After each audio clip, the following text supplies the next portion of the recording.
Hello and welcome to our Bill of Lading paperwork training.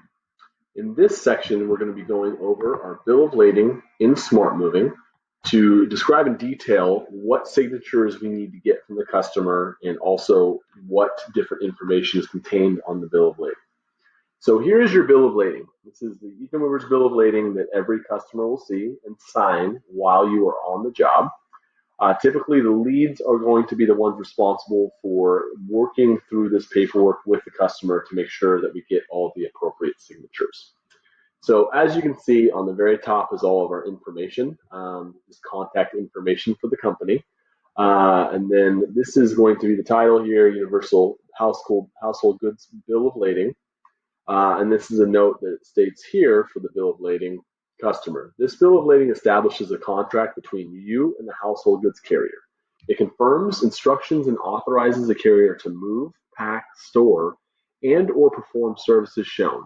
Before you sign this document, it is important you first read the document and that you ask for explanation of anything that is not clear or is different from any previous information received from the carrier or carrier's representatives.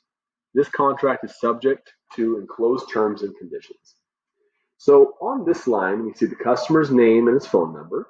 We see the origin, which is the starting point for the move. Any additional stops, if there were any, there are none on this job, and also the destination, where the shipment is going to. In this column, you're going to have the date of the move, the number of trucks, the number of movers on the job, the start time, the arrival time, any breaks deducted from the movers, the departure time, the end time, the total hours the move took, the hourly rate, and the total charges. All these columns will be populated by SmartMoving itself. Down below, this applies to storage. If we're doing a storage job coming into our warehouse, the customer will need to fill out this portion. If we are not doing storage, then we do not need to fill out this portion. So let's go over the storage section. If the shipment will be placed into storage, the customer must initial the options selected. So the shipment is placed into storage for a period of 90 days or less. I understand that on the 91st day of storage, the shipment becomes permanent storage. The customer will initial here. The storage location will be, and if it's Woodinville, we'll fill in the Woodinville address. If it's Seattle, we'll fill in the Seattle address. The customer must initial here. This section states, I certify that I have requested the storage in vehicle for a period of X amount of days at $100 per day. If we're keeping the storage goods in our truck for 1 day, we charge $100. If it's 5 days, $100 per day would equal $500. So the customer must initial there if it's storage in vehicle. And then we need to get a signature from the customer acknowledging the above here that they initial. Down here is storage and transit, warehouse handling, additional valuation. Here you would reach out to your dispatcher to go over these details right here to make sure all the numbers are correct. You'd be walked through these different things. Storage in transit is storage for less than 90 days. Warehouse handling is a fee that we charge per 100 pounds of storage that comes into our warehouse. And then added valuation is added more or less insurance coverage for the shipment. And then we'll go ahead and total that up right over here. For mileage rated moves, we use this section. A mileage rated move is any move over 56 miles in the state of Washington. So these moves are based on the total net shipment weight. And this will be populated in here based on what is entered in the SmartMoving.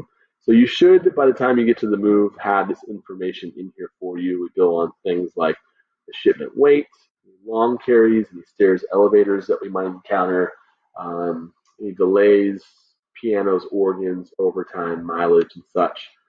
This will be populated for you in the system once you arrive to the customer's house.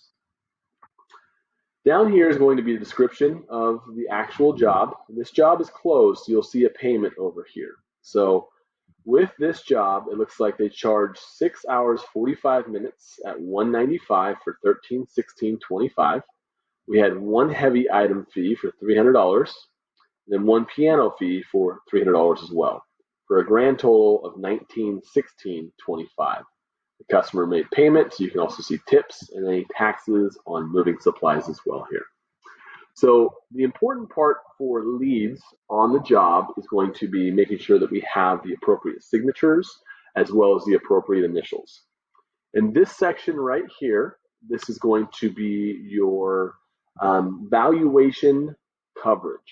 Valuation is a sort of insurance. Ultimately, with valuation, the basic value for loss and damage protection comes with every move, and it's free for our customers, is the valuation of 60 cents per pound per article. So if an item was damaged that was 100 pounds, we would pay out $60. If an item was damaged that was 10 pounds, we would be obligated to pay out $6. So most moves, about 95%, are going to be basic valuation protection. We know if the customer chooses a higher level of coverage, the replacement cost coverage with deductible or without deductible.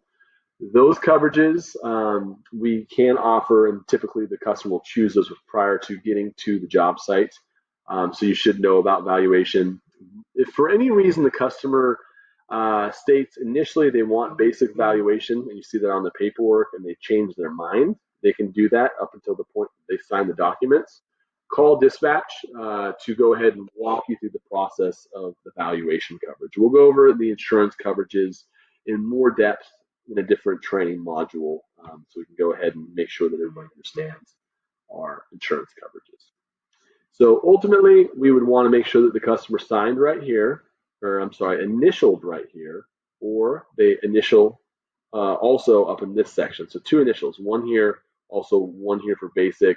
If they choose replacement with or without a deductible, go ahead and initial right here.